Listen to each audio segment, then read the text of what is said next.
All right, peace and Yah bless. Thy righteousness is an everlasting righteousness, and thy law is the truth. Camera just froze on me, so I'm going to have to do this in two parts. I will have to do this lesson in two parts. So now we're at Numbers chapter 36, and we will read verse 6 through 9 and verse 13.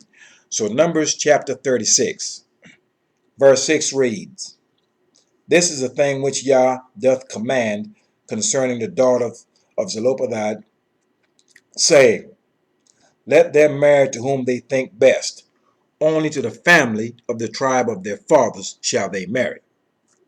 Now, this story pertains to a man of Israel who had a possession in the land. Every male has land in his possession where his tribe is.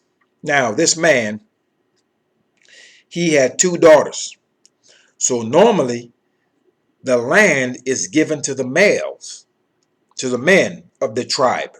So before this thing took place, if a man died and had no daughters, well, what happens to his land?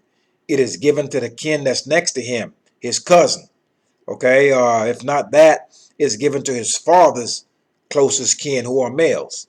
So a law was passed here pertaining to this, that if a man dies and he has no sons, his possession, the land that belonged to him within the tribe, is to be passed down to his daughters.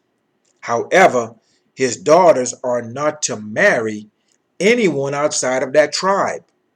The reason for that being is that the land in that tribe is not, number one, if she married a stranger, then all of a sudden you've got a stranger sitting on the land of the house of Israel, and that's a no-no.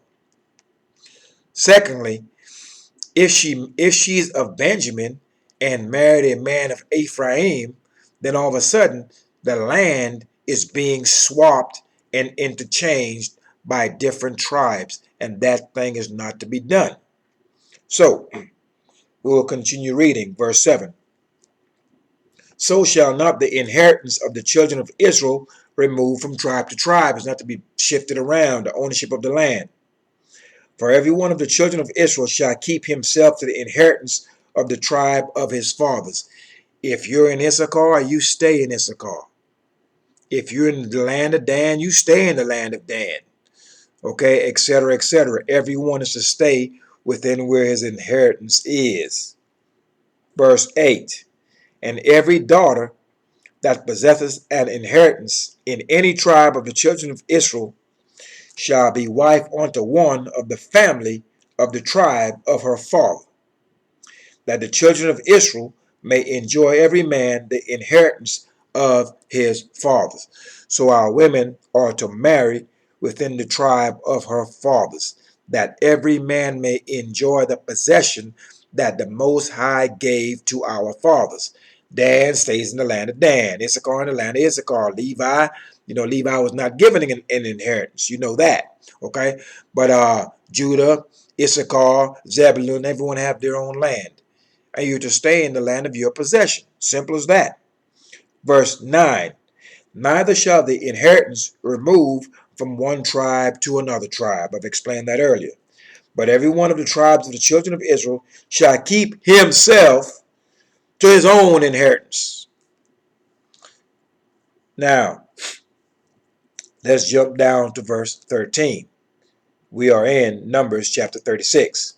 These are the commandments and the judgments which Yah thy strong one commanded by the hands of Moses unto the children of Israel in the plains of Moab by Jordan near Jericho. So we understand clearly that our daughters are to marry into the tribes of their fathers. Our land is not to be switched between, okay, Issachar own it this year and someone of Zebulun own it the next year. You are to dwell within the tribe of your inheritance. That way you will enjoy the land that was specifically given to your fathers. All 13 of them. 12, because we're not counting Levi. Remember that, okay? So we're not to go marrying strangers, okay? And we are to stay within our tribes. This is the commandment that was given to Moshe in the plains of Moab. And you're not to go contrary to this. Now, Let's move over to Deuteronomy chapter 25. Deuteronomy chapter 25.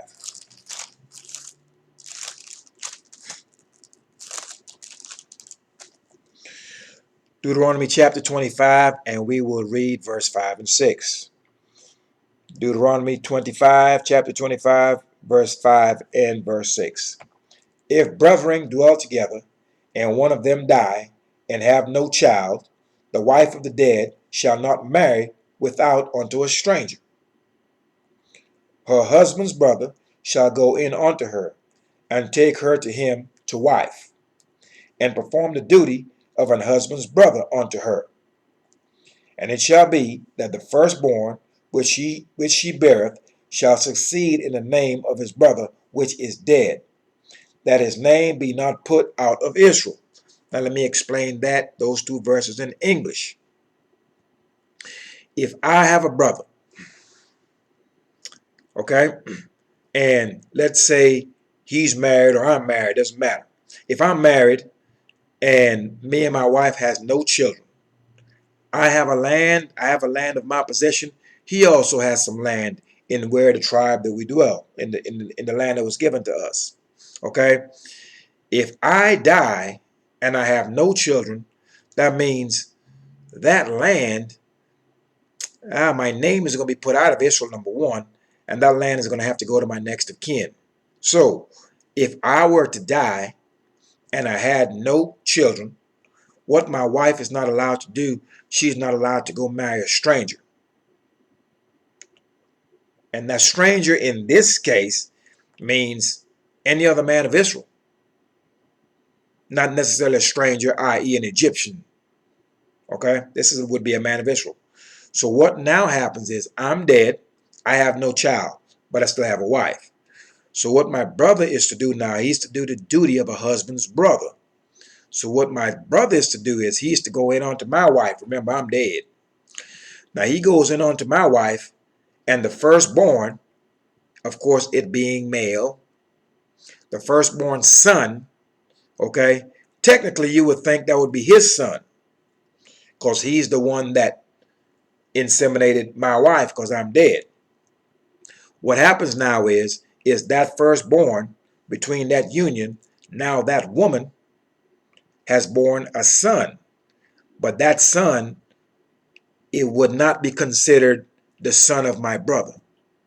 It would be considered my son. And so therefore, as he is raised up, he will now take the inheritance that belonged to me. You understand? And the reason why he's doing that is that way my name is not put out of Israel. That I will have a possession in Israel, and my name will not be put out of Israel. So my brother will actually become the husband unto my wife, literally. And the firstborn that they have, male, he now gets my possession. But I'm dead, so that's how that works. All right? And that is to make clear to anyone who believes that they're going to live forever. This simply is not so if you understand this law. Okay? If my brother and I have the same parents, then literally we are the genes and the lineage of our parents. So it really doesn't matter if it's me or him. It's the same seed. It's the same gene. I want you to understand that. So whether it's my children or his children, it's not really too big of a deal when we're dealing with the family. Hope you understand that aspect of it. Okay, so that's so we understand clearly that our lands are not to be swapped at all. Okay, and when you die, this is a little reiteration that you're not living forever. Okay, you live forever through your seed line, through your children.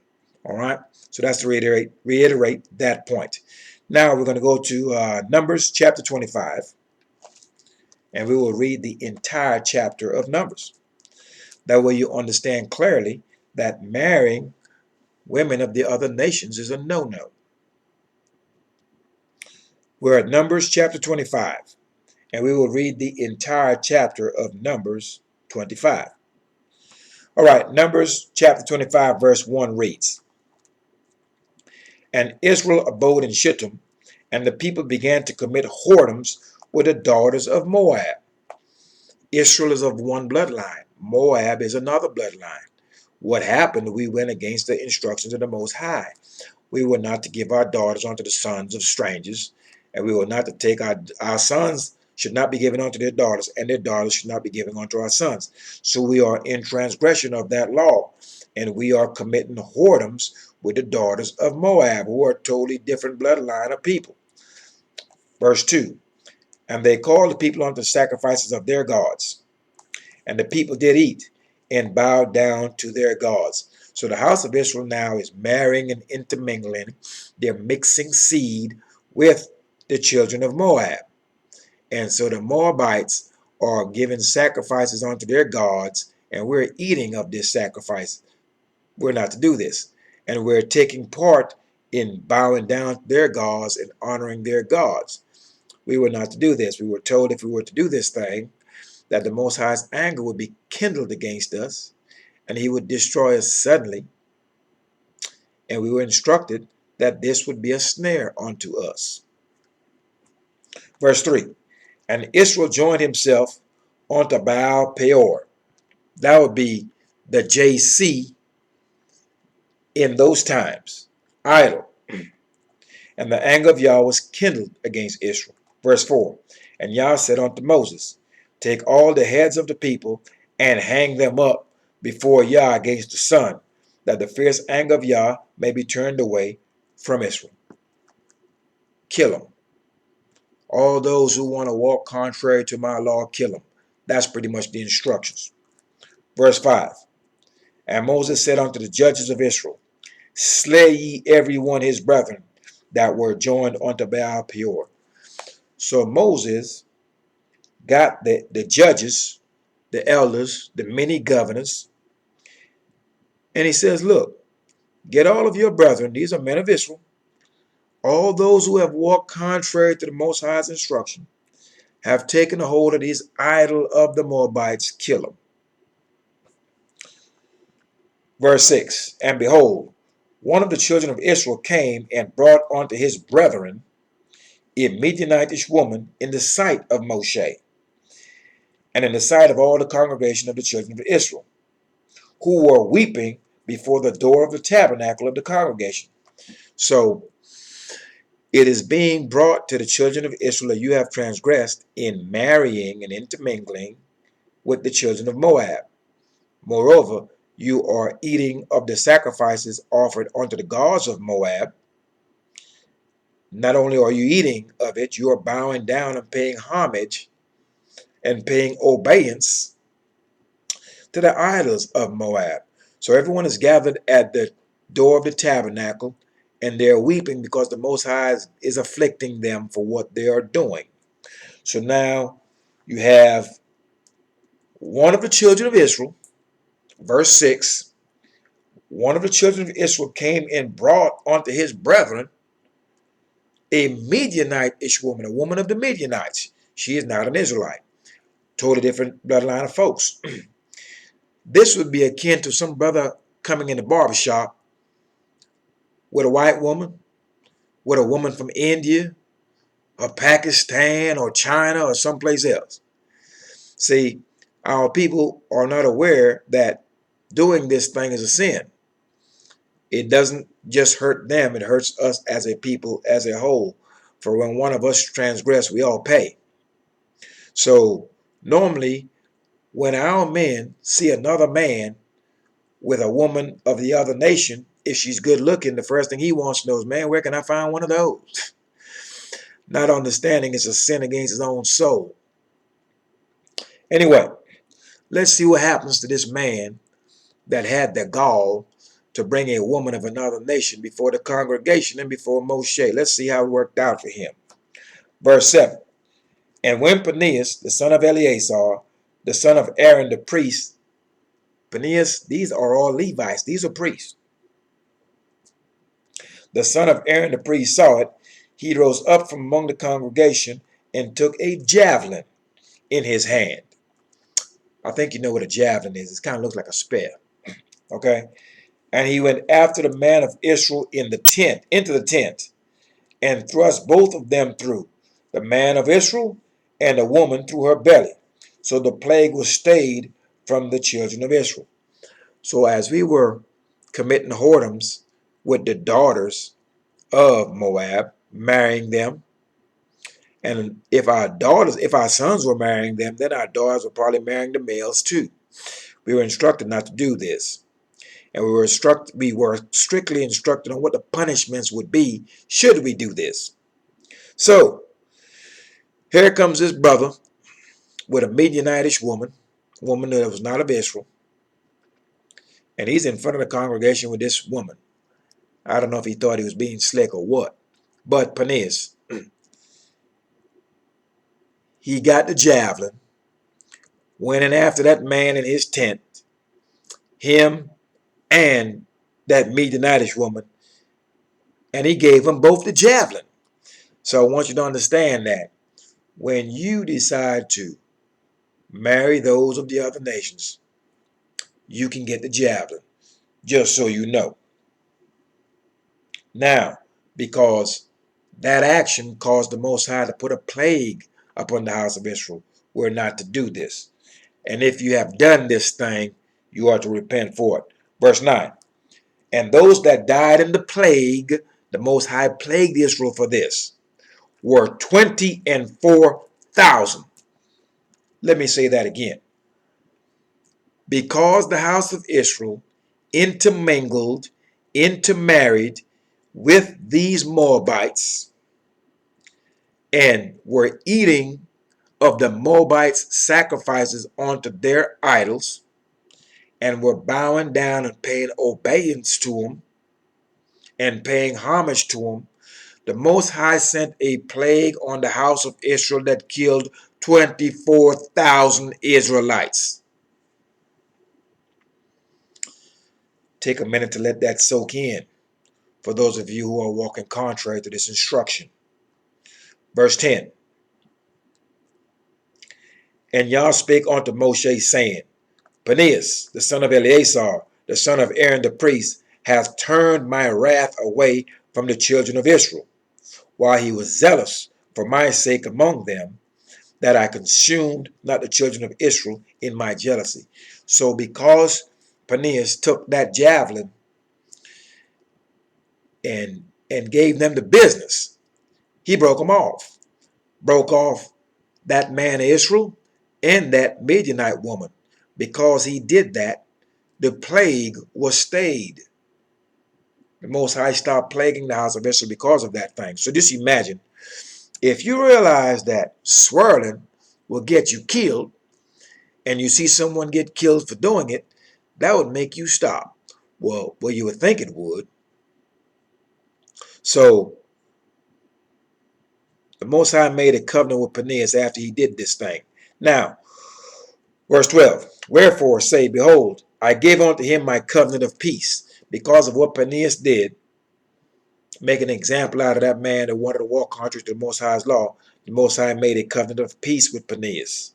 Verse 13, and he shall have it, and his seed after him, even the covenant of an everlasting priesthood, because he was zealous for his strong one, and made an atonement for the children of Israel. So understand this. When you sin, as I state in many videos, when you sin, the person that makes atonement for you after your folly is always the Levites. It's always the priest. No one died for you. No one can take your sins away at all. Any atonement that's going to be made for you will be done by the Levites. Very simple. And the Levites are not anyone. The Levites are the sons of Aaron. That's it. If you're not a seed line of Aaron, if you're not a direct son of Aaron via his seed, you can never be a priest to the Most High. It's impossible. And it's contrary to his word. Verse 14. Now the name of the Israelite that was slain, even that was slain with the Midianitish woman, was Zimri. So Zimri was that brother that figured he could just go grab him a woman of another nation, come up in front of the congregation and floss. Yeah, I got me this fine chick here from Midian. She fine, ain't she? and he got the javelin for that nonsense.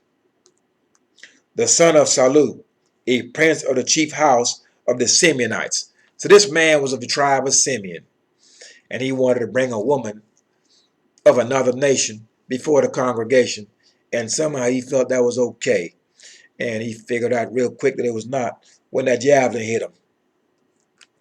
So you don't want the javelin. Keep that in mind. Verse 15, and the name of the Midianitish woman that was slain was Cosby, the daughter of Zer. He was head over a people and of a chief house in Midian. And Yah spake unto Moses, saying, vex the Midianites and smite them, for they vexed you with their wiles, wherewith they have beguiled you in the matter of Peor, and in the matter of Cosby, the daughter of the prince of Midian, the daughter of a prince of Midian, their sister, which was slain in the day of the plague for Peor's sake. So Moshe was instructed to smite the Midianites because they beguiled the children of Israel, caused us to walk astray, but they would not have done all of this had we adhered to the instructions that we were given at the first. We were not to marry these strangers, period. Okay? Now, I want you to understand that when you look at all the Canaanites that were listed in the land, the 7 nations that the Most High ran out, none of them were called Midian. Okay, so the Midianites, we're just not to intermarry and mix with other nations. And I want you to understand that this doesn't go for people that we can clearly see that are not the house of Israel. Some people you can see clearly, well, he's not Israel. There are people that look like us that are not of the house of Israel either. Now, there's no way for us to verify all of this because there are many people that look like us that are not of our bloodline. So that is a determining factor that is much more difficult to determine. Okay? So that concludes Numbers chapter 25. Teach your sons and teach your daughters that they are not to intermingle seed. This is not to be done. You are polluting the holy seed when you do this. This is a grave sin. It ought not to be done. Now, to reiterate all of that point, let's go to Ezra chapter 9. Remember, you don't want to get the javelin. Teach your sons and your daughters this. Now, let's go to Ezra chapter 9. We will be reading Ezra chapter 9 and Ezra chapter 10. Once again, the lesson is the javelin. Seed mixing, marrying strange wives. All right. Ezra chapter 9 verse 1 reads, now when these things were done, the princes came to me, saying, the people of Israel and the priests and the Levites have not separated themselves from the people of the lands, doing according to their abominations, even of the Canaanites, the Hittites, the Perizzites, the Jebusites, the Ammonites, the Moabites, the Egyptians, and the Amorites. So we were instructed that we were to, so that everyone came to Ezra. All our leaders went to Ezra and said, look, Ezra, the house of Israel are not really separating themselves from the strangers of these lands. In other words, if we're not separating ourselves from them, that means we're joined onto them.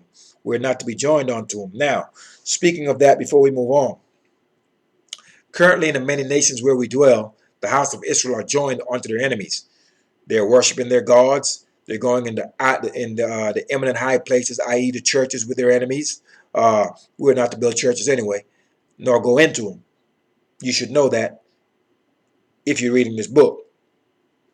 So our people are joined onto our enemies in our thinking, in our lifestyle, in our beliefs, in our worship, and we even eat what they eat. All of this is contrary to the Most High's law. Now, as the Most High gathers us out of these nations, he's going to separate us. And for that separation to happen, he can't separate us if we're cleaving onto our enemies or joined onto them. So those of us who cleave onto our enemies will be killed. That's me saying it in plain English, so there's no misconception and misunderstanding of what's being conveyed here. Now, Verse 2 of Ezra chapter 9. For they have taken of their daughters for themselves. We were not to do this. And for their sons, so that the holy seed have mingled themselves with the people of those lands. We are the sons and daughters of God. We are the sons and daughters of the Most High. We are the sons and daughters of the Creator. We are the sons and daughters of the Most High Yah. We carry the holy seed. We are a holy people, separate from every other nation on the earth. We are not to mingle seed with other people. It is a sin. It is corrupting the holy seed. Let me reread that. Verse 2. For they have taken of their daughters for themselves, and for their sons, so that the holy seed have mingled themselves with the people of those lands. Yea, the hand of the princes and rulers have been chief in this trespass. Now, what that just said here is that, number one, we've mingled the holy seed. That ought not to be done. What's also letting us know is that the ones that were doing this were the princes and the rulers, our men, and those that were in a leadership position. So our leaders are doing this, and they were chief in this trespass. They were the leaders in this thing. These are the ringleaders. So mingling with other people, you are mingling the holy seed of the Most High when you do this, brother. Next, this is a trespass. So when you lay down with a woman of another nation, you are sinning against your God. You are walking contrary to his instruction. You are committing a grave trespass against the Most High. You ought to not do this thing. Verse 3. And when I heard this thing, I rent my garment and my mantle, and plucked off the hair of my head and of my beard, and sat as stone. I mean, when Ezra heard this thing, he was irate. Okay? Now, verse 4. Then were assembled unto me every one that trembled at the word of Yah of Israel, because of the transgression of those that had been carried away. And I sat a stone until the evening sacrifices. So, at verse 4, all those that trembled at the word of the Most High, they were gathered unto Ezra. Meaning, all those that trembled means all those that were fearful. They're walking within the Most High's law. They can see the wickedness around them. They are not partakers in this thing. So they went to Ezra. Okay, because they trembled and feared the words of the Most High. Verse 5. And at the evening sacrifice, I arose up from my heaviness, and having rent my garment and my mantle, I fell upon my knees. Listen carefully what he did after he fell on his knees. And spread out my hands unto Yah, my strong one. So, when you pray, you're on your knees, you lift up your hands in prayer, and if you're at the temple, you're facing the temple. If you are in these lands where we are scattered right now, where we are scattered, you will find, i.e., a compass on your cell phone. You find out where Jerusalem is, and that is the direction that we were instructed to pray when we were scattered into these many lands, and the Most High brought us to remembrance via his law, statute, judgments, and precepts of who we were and who we are. Once that happens, then we are to reconcile ourselves back onto him by turning, facing where that house used to be, facing that city, Jerusalem, lifting our hands in prayer and acknowledging our faults. So if you are in transgression of marrying the daughters of strangers, you are in error. You are transgressing against the laws of the Most High. and you are to get on your knees, face Jerusalem, lift your hands in prayer, and repent for what you are doing, and then you have to stop doing it. Now, verse 6. This is after Ezra had gotten on his knees and lifted his hands in prayer. This is what he said. And said, O my strong one, or O Yah, this is verse 6, I am ashamed and blush to lift up my face to thee, my strong one, for our iniquities, our sin, are increased over our head, and our trespass is grown up unto the heavens. Verse 7, since the days of our fathers have we been in a great trespass unto this day, and for our iniquities have we, our kings and our priests, been delivered into the hands of the kings of the lands, to the sword, to captivity, to a spoil, and to confusion of face, as it is this day. So, Ezra is making his supplication to the Most High. And in verse 7, he explains clearly that this is a great trespass. He's saying clearly that because of our sins, our kings, correct term, governors, our priests, the Levites, we all have been delivered into the hands of the kings of our enemies. We have been delivered to the sword, that's death in all its manifestations, rope, gun, imprisonment, you name it, drug abuse, etc. All right, captivity, certainly imprisonment. All right, slavery, scattered to the four corners of the earth, to spoil, whatever it is you have, they'll take, and to confusion of face. We're so confused, don't know who we are. We're trying to be like everyone else. And we were commanded that we should not at all be like everyone else, because the Most High said he will break us of this. So here we are with confusion of face in the many lands as it is this day. That means right now. Verse 8. And now, for a little space, grace has been shown from Yah, our strong one. The Most High did say that he will be a sanctuary unto us. He's going to give us a little reprieve here and there in our captivity. So he said, though he's putting us on punishment, he will still be a sanctuary unto us, to leave us a remnant to escape, and to give us a nail in his holy place, that our strong one may enlighten our eyes and give us a little reviving in our bondage. So we're giving a little reviving in our bondage.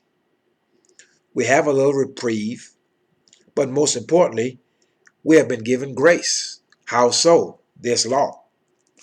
Through this law we will find peace. By doing this law we will find deliverance. By doing this law we will be restored ahead of all nations. By doing this law we will be gathered out of these nations and be returned to the land that was promised unto our forefathers, and we will be restored to the head of all nations, because that's the way it was intended to be in the first place. Verse 8. Still at verse 8. Let's reread verse 8. And now for a little space, grace has been shown from Yah, our strong one, to leave us a remnant to escape, and to give us a nail in his holy place, that our strong one may enlighten our eyes and give us a little reviving in our bondage. So we're being given a little reviving. We're being given more so now that we're returning to this law. Verse 9.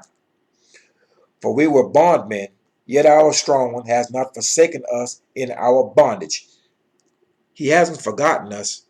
That's why this law was written. That's why these prophets left this book of remembrance. But has extended mercy unto us in the sight of the kings of Persia, to give us a reviving, to set up the house of our strong one, and to repair the desolations thereof, and to give us a wall in Judah and in Jerusalem. So, as you know, Zerubbabel was commissioned by Cyrus to build or to rebuild the second temple. All right. And if you look at Yah's temple, God's house, if you look at those 3 videos, it will explain that in detail. All right. Now, verse 10. And now, O Yah, what shall we say after this? For we have forsaken thy commandments. Verse 11, which thou hast commanded by thy servants the prophets, saying, the land which ye go to possess it is an unclean land with the filthiness of the people of the lands, which their abominations, which have filled it from one end to another with their uncleanness. So we were told that those 7 nations, that they were being removed out of the land because they have done all things abominable in the sight of the Most High.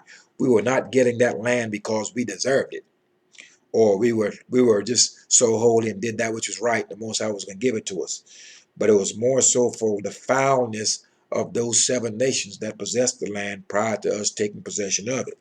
Verse 12. Now, therefore, give not your daughter unto their sons. Let me say that again. Now, therefore, give not your daughters unto their sons, neither take their daughters unto your sons, nor seek their peace or their wealth forever, that ye may be strong and eat the good of the land, and leave it for an inheritance to your children forever. So, we were clearly instructed here that we were not once again to have our sons marry these strangers, and we were not to let our daughters marry these strangers, that we were not to make peace with them, we were not to seek their peace, and we were not to seek their wealth. And in doing these things, we would eat off the land, and we will be able to leave this land generation after generation to our children. All right? Our inheritance will be passed on because we will be fruitful and multiply, and so we will always have our seed in that land. But we transgressed the laws, statutes, judgments, and precepts of the Most High, and we started marrying all types of people, started walking after their ways, their customs, and serving their gods. So since we did that, the Most High strengthened our enemies against us, caused them to come into the land of Israel, captured Jerusalem, destroyed the temple, and took us captives to all the nations of the earth. So now we are in the midst of these nations, and our whoredoms are multiplied. Now we're marrying strangers, and we think that's cool. Everyone is quick to say, oh, I got some Indian in my family, I got some white in my family, I've got this in my family, that. You're going to soon understand that's nothing to be making noise about. That time is coming. Just hang on. You'll see. So, understand that this is a grave trespass. And because we did this thing, we got the boot. We were kicked out of the Holy Land. The Most High caused our enemies to destroy his temple as he said he would. And here we are scattered in these nations, confused and taking a whooping, affliction, stripes, punishments. We're taking these beatdowns. We're taking L's all over the earth where we are. And we deserve it because we walk contrary to this law. So the Most High is simply causing us, the house of Israel, to bear witness that everything that he has said via his prophets, that he's indeed will do it, is doing it, and will continue to do it if we continue to walk contrary to him. Because he stated clearly, look, I have some plans that I'm going to do to your enemies, to these people in this land. If you go in here and join yourselves unto them, all that I thought to do unto them, I'm going to do it to you. And that's why we keep coming in dead last. So you understand. Verse 13. And after all that is come upon us for our evil deeds, let me say that again. And after all that is come upon us for our evil deeds and for our great trespass. So when you do this thing, it's an evil deed and it's a great trespass. Digest that. Seeing that thou, our strong one, that though our strong one has punished us less than our iniquities deserve, and has given us such deliverance as this day. So, for this evil deed, for this great trespass of intermixing with other people, the Most High is punishing us for it, has punished us, and is punishing us today for it. But the punishment is still less than what we truly deserve. So, even in our punishment, the Most High is extending mercy onto us. And I've told you before, as we pray daily, facing Jerusalem, lifting your hands in prayer, no sign of the cross before or after, no one's ever died for you. As we lift our hands in prayer while facing Jerusalem daily, we are to give thanks unto the Most High for his ever loving kindness and mercy that he has extended to us.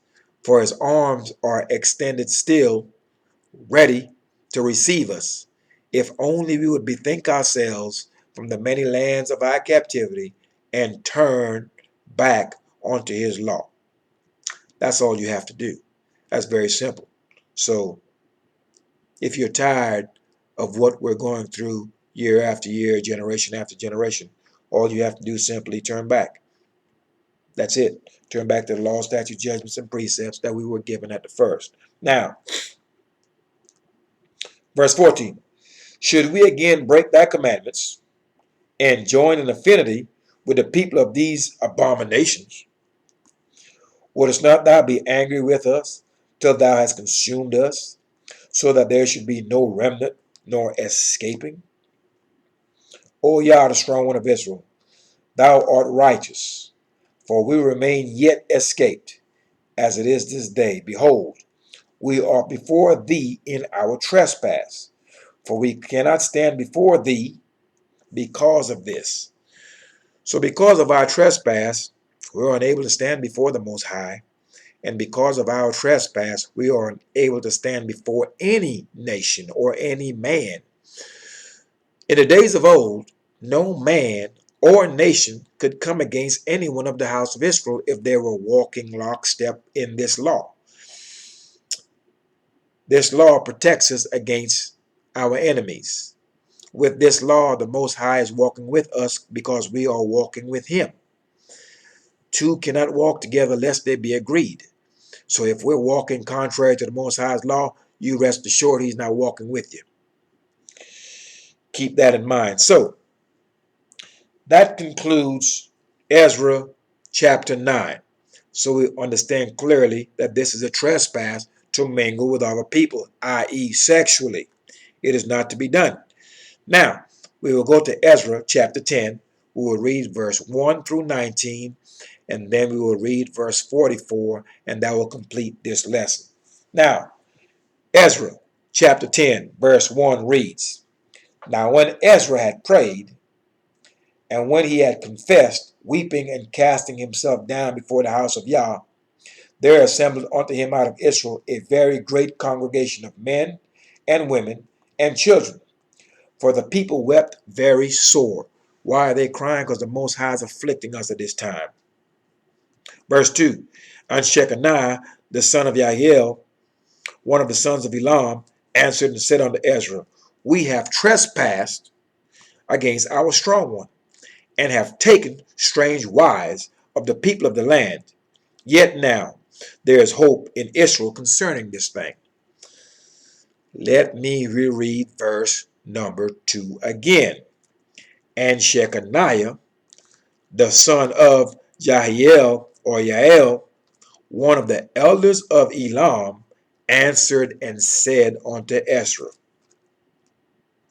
We have trespassed against our God, against our strong one, and have taken strange wives out of the people of the land. Yet now there is hope in Israel concerning this thing. So here we are in the lands of our enemies scattered to the four corners of the earth. And we have trespassed against the Most High by taking strange wives. This is a trespass. This is a grave sin. Now, verse 3. By the way, let me be clear unto you with this. Those of the house of Israel who will be bringing you this message, our hands are not clean. as he raised us up in the midst of these nations to bring you this law, the men that are bringing you this law are the men who have, number one, committed all these foul things, because we live in the midst of the heathen. So we are coming with the same sins that you have committed. The difference is that we have been brought to remembrance. We have sought the Most High with our whole heart and our whole soul, and have repented for the transgressions that we have done, and the transgressions of our forefathers before us. And so when we come to you with this is no means of rubbing anything in your face, because many of what I have read to you out of this book on this channel, I have committed many of these. However, once you realize you have transgressed and you're seeking the Most High with your whole heart and your whole soul, then there's two things to do. One, you face Jerusalem, lift your hands in prayer, and you repent. That's one. And two, you don't ever do that again. Because that do it over and over again and try to go on your knees over and over again that they teach you in these JC churches, the Most High doesn't operate that way. So once you repent, you are not to go back and commit that folly, just so you understand. So I'm saying that to reiterate to those who are in transgression, if not in this thing, maybe in something else, that there is still mercy extended unto you via this law, should you turn and acknowledge your faults, and then not do that thing again. Verse 3, now therefore, let us make a covenant with our strong one, to put away all the wives, and such as are born of them, according to the counsel of my Lord, and of those that tremble at the commandment of our strong one, and let it be done according to the law. What is this saying here? Look, Ezra, what we're going to do is we're going to get rid of these strange wives, we're going to get rid of these strange children, and we're going to do exactly as it was commanded for us to do in this law. That's what that means. So all the elders got together unto Ezra and say, Ezra, look, we have transgressed, we have sinned against the Most High. What we're going to do, we're going to take these strange wives and these strange children of mixed seed, we're going to rid ourselves of them. And all those who tremble at the commandment of Yah, let these things be done according to the law. Very simple. Verse 4, arise, for this matter belongeth unto thee. We also will be with thee. Be of good courage and do it. Verse 5, then arose Ezra and made the chief priest and the Levites and all Israel to swear that they should do according to this word, and they swear. So we were made to swear that we would, number one, walk after the laws of the Most High, but moreover, we would get rid of these strange wives and these strange children. Verse 6, then Ezra rose up before the house of Yah and went into the chamber of Jonan, the son of Eliashib. And when he came thither, he did eat no bread, nor drink water, for he mourned because of the transgression of them that had been carried away. Now, those who had been carried away, Ezra is weeping for them, because keep in mind, those who have been carried away, they are not in adherence to the law. Some of them never even heard of the law. And the ones that did hear about it could care less of it or about it. The same thing we have in these lands right now. Some of you are hearing this law for the first time. Makes your ears stand up. You're paying attention, you're reading, and something in your heart, the Most High have touched your spirit to where you're trying to learn this law. You're trying to do this law. Even though it may be the first time of you hearing it, you're seeking after the Most High with your whole heart and your whole soul. And then there are those of us who never cared about the law anyway, and have always been lawless in their thinking and their behavior, and their actions have always been contrary to the Most High's law. So therefore, they will cleave to our enemies For our enemies have no law. They are lawless. They have no creator, have never known him, and they are worshippers of idols. So there will be men and women of the house of Israel whose heart have never been with the Most High, and they will choose to side with their enemies. So keep in mind, though they may look like you in appearance, you are to make judgment upon them based upon their adherence to this law. Keep that in mind. Verse 7. And they made proclamation throughout Judah and Jerusalem unto all the children of the captivity, that they should gather themselves together at Jerusalem. Verse 8. And that whosoever would not come within 3 days, according to the counsel of the princes and the elders, all his substance should be forfeited, and himself separated from the congregation of those that had been carried away.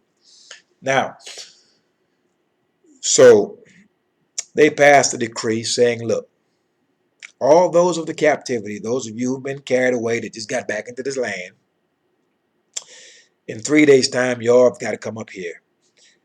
All of you. And any man that did not show up in 3 days, whatever you had, owned houses, cattle, whatever, the whole congregation was going to take it. It was going to be confiscated. And you were going to be booted out the congregation, meaning you would not be able to dwell within the house of Israel, though you're an Israelite. But you're an Israelite of a rebellious spirit. And when the house of Israel called all the men of Israel together, all the families together, you refused to come. So therefore, we're going to take your substance and give you the boot. And that is the punishment mechanism that is lacking today in all these many different lands. When one of us does something to harm all of us, we do not have a mechanism in place to punish him, to make the rest of us take notice. And that is one of the reasons why we disrespect each other so, kill each other, do all manner of foul things, as stated that we would be doing in Deuteronomy 28, because we haven't returned to this law. Should we return to this law, number one, there will be a reconciliation between our men and our women, our men and their children. And when we reconcile in that manner, we also reconcile with the Most High. But the first thing we have to do to fix the problems that we have in the midst of each other, the first thing we have to do is reconcile ourselves back onto the Most High. That's this law. Once we start doing that, then regardless of where we live upon the earth, where the Most High has scattered us, we will all be on one accord. This law, failure to follow it, got us all scattered, separated, and in disarray. When we return back onto it, it is the glue. It is the glue that brings us together. It's the glue that keeps us together. So you will realize that I live in America. If I went to Zimbabwe and there's a man in Zimbabwe that's following these laws, him and I will be in lockstep. In lockstep. If he's in New Zealand, lockstep. Doesn't matter where on the earth he is. This is the one common denominator that's going to be among the people of the Most High, is this law. It is what brings us together. It is what keeps us together. Failure to do it splits us apart. Very simple. Now, we've read, let's go to verse 9. Verse 9. Then all the men of Judah and Benjamin gathered themselves together unto Jerusalem within 3 days. It was the ninth month of the 20th day of the month. And all the people sat in the street of the house of Yah, trembling because of this matter and for the great rain. So it's raining. It's probably cold. And they're trembling, fear of this matter. They know that they're wrong. And if you're wrong with the Most High, you're going to pay. Simple as that. Now, how much you pay is going to determine how contrite your spirit is. But if you wrong the Most High, it is not going unpunished, just so you know. Verse 10. And Ezra the priest, so you understand that Ezra is a Levite. He is a priest. And Ezra the priest stood up and said unto them, Ye have transgressed, and have taken strange wives to increase the trespass of Israel. Let me reread that, in case any of you have been confused and thinking these mixed race marriages and these mixed race babies, if you ever thought that was cool, as our enemies continue to push this thing, I want you to understand, in the eyes of the Most High, this is a no-go. Let me read that again for you. We are in the book of Ezra. We're reading Ezra chapter 10. We are at verse 10. And Ezra the priest stood up and said unto them, Ye have transgressed, and have taken strange wives to increase the trespass of Israel. You're causing the whole nation to suffer, the whole nations to sin in your trespass. Verse 11. Now therefore, make confession unto Yah of our fathers, or make confession unto the God of our fathers, and do this pleasure, and separate yourselves from the people of the land and from the strange wives. I'm going to reread that. You might have missed it. Let me reread it. Now therefore, make confession. Face Jerusalem, lift your hands in prayer. Acknowledge your faults unto the God of your fathers. Now let's see here. We are in the book of Ezra, right? Now the God of our fathers during the time of Ezra, you go back here, if you stop at the book of Ezra, right, and go backwards from the book of Ezra, and tell me where you see anyone called JC. Doesn't exist. The God of our fathers never nailed, didn't have an alias JC, was never called JC. So we were told by Ezra, the priest, that we were to make confession unto the God of our fathers. The God of our fathers delivered us out of Egypt. The God of our fathers made the heavens and the earth. I have never read anywhere where JC made the heavens and the earth, and I never read anywhere where JC scattered us anywhere, ever. And I've never read anywhere where our fathers ever prayed or paid homage to anyone named JC. He is not God, never have been, nor is he the Son of God. Now, let me reread again verse 11. Now therefore make confession unto God of your fathers, and do his pleasure, and separate yourselves from the people of the land and from the strange wives. That should be clear. Verse 12. Then all the congregation answered and said with a loud voice, As thou hast said, so must we do. Verse 13. But the people are many, and it is a time of much rain, and we are not able to stand without. Neither is this a work of one day or two, for we are many that have transgressed this thing. Now hear this.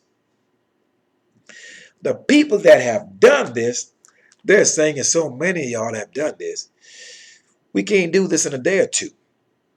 So we were mixing with other nations all over the place. Now, not because it's being done means it's right. So we get that clearly. So we see our forefathers doing this. And those that were doing this, the chief in this trespass was our leaders. I want you to understand that. Our governors were doing this. Our princes were doing this. Our men were doing this. And the leaders of our men were doing this. So this is a trespass. And not because they were doing it means it was right. Because it's being made plain here that it was not right. Now, verse 13, let's do that again. But the people are many, and it is a time of much rain, and we are not able to stand without. Neither is this a work of one day or two, for we are many that have transgressed in this thing. Israelites swirling out of control. Verse 14. Let now our rulers of all the congregation stand, and let all them which have taken strange wives in our cities come at appointed times, and with them the elders of every city, and the judges thereof, until the fierce wrath of our strong one for this matter be turned from us. All right. The Most High was highly upset that his son, the house of Israel, his daughters, the house of Israel, his children, the house of Israel, had the audacity to go contrary to his law and pollute his holy seed. I hope you understand that. So because of this matter, the Most High's fierce anger was kindled against us. We read earlier the Most High killed 24,000 for some madness. So you just can imagine what's getting ready to go down because we're mixing all over the place. This thing ought not to be done.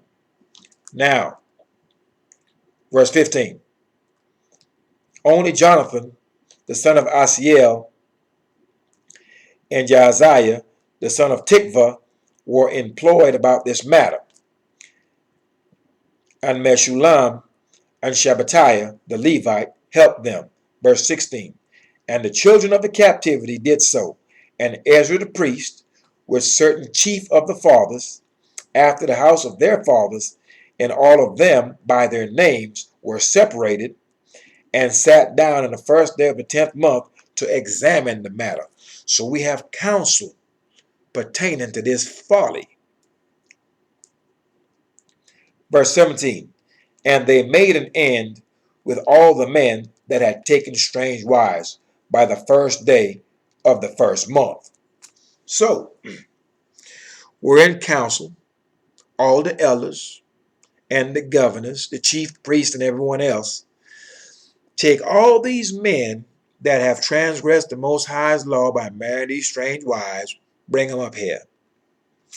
We need to talk to them because what they're doing is a grave trespass, and this trespass is causing the Most High to punish the entire nation, what you may call the congregation of Israel. He's punishing the whole bloodline for the errors of a few. So, verse 18 reads, we are in Ezra chapter 10. Verse 18 reads, and among the sons of the priests were found that had taken strange wives, namely sons of Joshua or Yeshua, the son of Jehozadak, and his brethren, Maaseiah and Eleazar, and Uriah and Gedaliah. Verse 19. And they gave their hands that they would put away their wives. And being guilty, they offered a ram of the flock for their trespass. So let's make a few things clear here. Number one, when you marry strange wives, women not of the house of Israel, or you allow your daughter to marry some strange man of another nation, or you allow your son to marry a strange woman of another nation, is a great trespass on their part. You allowing that, being a partaker of that, you are also guilty by association. So you understand that. So the priests were guilty in this. Now, there's a video up pertaining to the governors and the priest, showing you how when the priest and the governors go astray, the whole nation went astray. And that's why the Most High had to change up that bloodline of the priest and of the governors. Video's up. Go look at it. Have your book out and read it.